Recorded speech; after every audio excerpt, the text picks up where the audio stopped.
how to adjust photo color temperature on the Samsung Galaxy S25, S25 Plus, Edge or Ultra.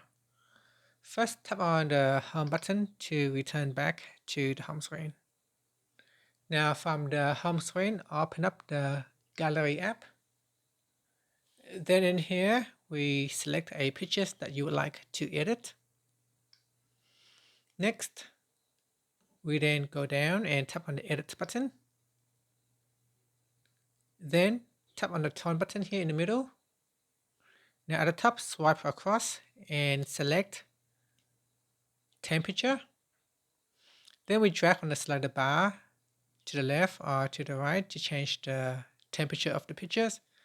So if you add a coolness color, a cool color, you can drag it to the left or move to the right to add in a warmer color. Then tap on the save button to save the changes. And that's it. If you find this video helpful, please like and subscribe to my channel for my videos.